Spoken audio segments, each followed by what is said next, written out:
nothing I'm afraid of, and I can have it all. I am Samantha, and you are blessed.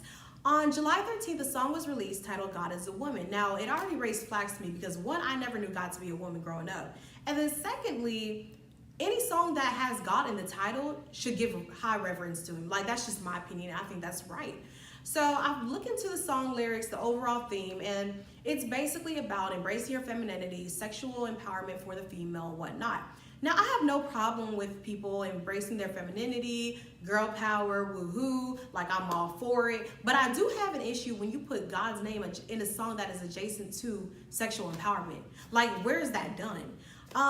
So I looked through the lyrics, which I'm going to share some of them with you guys. And I just want to say right now that I'm not necessarily attacking this person nor the song, because there are other songs out there that have done the same things, or even do the same things with God's name in it. But because this is fairly recent, I just felt like it was important to remind everybody that you should always guard your ears in any situation that you're in. And I'm going to explain why later on. So the lyrics of the song are, you love it how I move you, you love it how I touch you, my one, when all is said and done, you'll believe God is a woman. And we go further down and it says, I tell you all the things you should know. So baby, take my hand, save your soul. We can make it last, take it slow. And I can tell that you know, I know now, I want it. Yeah.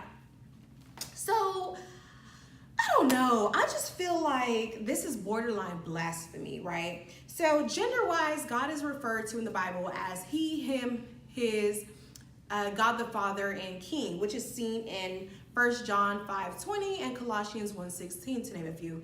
Furthermore, we go to the Holy Trinity, which a lot of people should be familiar with. And the Holy Trinity is God the Father, the Son, which is Jesus Christ, and the Holy Spirit, which is seen in Matthew 28 and 19. Although God exudes the qualities in male and female in human form, he's consistently portrayed in masculine terms. Therefore, saying God is woman is null and void. Furthermore, like I said, it is so important to guard your ears, okay? In Proverbs 2:1-2, it says, my son, if you receive my words and treasure my commands within you, so you will incline your ear to wisdom and apply your heart to understanding. It says so that you incline your ear to wisdom and apply your heart to understanding. Later on, we see that in Proverbs 18:21, it says, the power of life and death is in the tongue.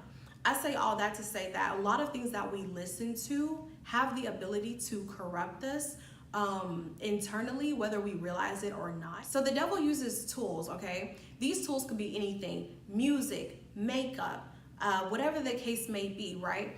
And these things have the potential to be good, but the devil uses it and perverts it to be something bad. And by enduring yourself into such situations, you become more distracted, which takes you further from your destiny than planned. In modern day culture, lust is highly proclaimed in sexually charged music. And it's not until you actually start to become more aware of what you're listening to that you realize, like, man, maybe this isn't a good idea. Maybe this is doing something in my spirit. Maybe I should step back and take a break from even listening to secular music for a little bit.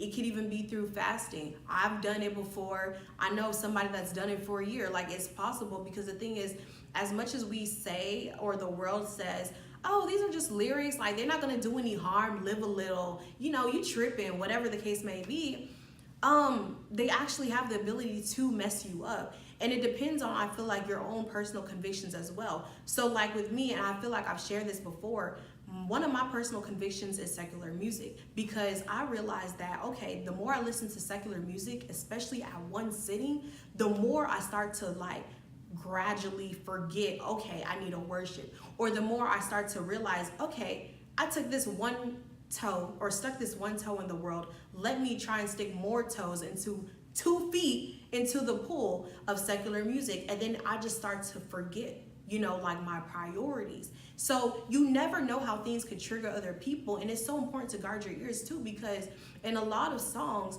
like I know there was this one documentary I watched a long time ago. I think it was on MTV, about how a lot of these musics, or a lot of these lyrics, have things that are negative against women or very highly sexual content. And it's just like, why are you pouring that into your soul? Like, yes, you may not feel it now, but there could be something in it that can trigger you. Like I said, it's all about perspective, and it's all about your personal convictions, okay?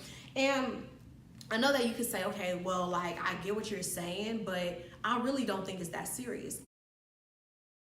So I just want to shout out my boy Drake. One, because he's a lyrical genius, and two, because he released an album called Scorpion, where there's the famous song called In My Feelings, which is associated with the In My Feelings or the Shiggy Challenge. Here we have the famous lyrics, the Kiki, do you love me? Are you riding? So you never ever leave from beside me, because I want you, and I need you, and I'm down for you always.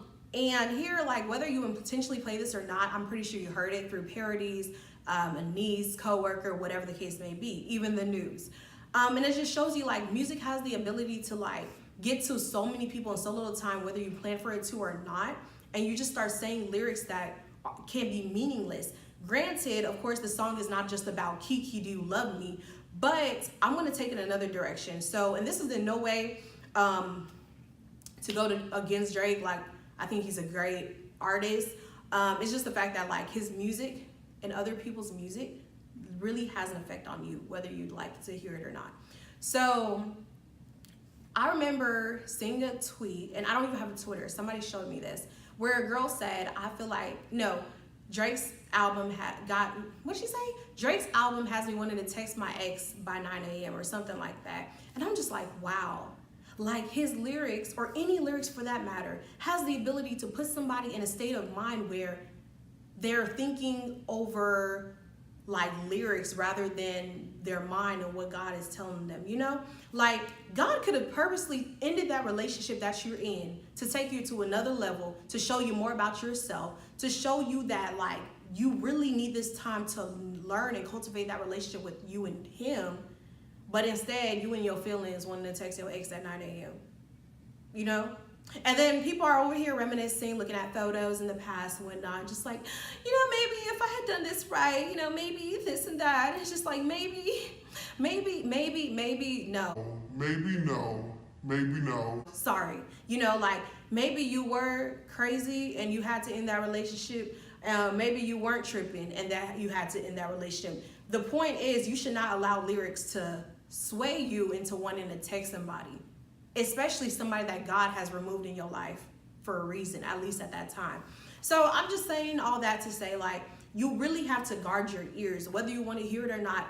Music, anything you're around has the ability to go inside you and stay in you, or go in and go out of one ear. Like, in all things, you have to remind yourself who you are and make sure that your company is company that's going to uplift you. Because if you're around people who are always talking about, like, sexually based content or being in poverty or whatnot, stuff that's dragging your spirit down, more than likely you're going to have the same mentality. Or as opposed to, like, if you were with people who are uplifting you, saying great things, speaking life into your life, you're going to have that positive optimism like mindset. So I say all that to say, like, guard your ears. Make sure that what you hear and what you pour into yourself is something that can uplift and sustain you. Like, granted, we all are human. We all fall short. There was a time where I can listen to Yeah by Usher, Buy You a Drink, T-Pain and whatnot, and not think that there's an issue with it. But it's like, now that I'm realizing, okay, this is not really in God to do so. Like, I'm not gonna lie, like, it is hard to just strip off everything, because at the end of the day, we're human. But, like, I feel like if you're intentional with not listening to these songs again, and stay more in tune with, like, Christian or gospel related whatever artists, you're not gonna have that craving to listen to these songs again. Like I said, like, if it comes on and I'm somewhere, I could probably dance to it, but that doesn't mean I'm gonna go home and listen to that, because you never know how that one song can lead you into temptation to something else. So thank you so much for listening. Thank you so much for watching.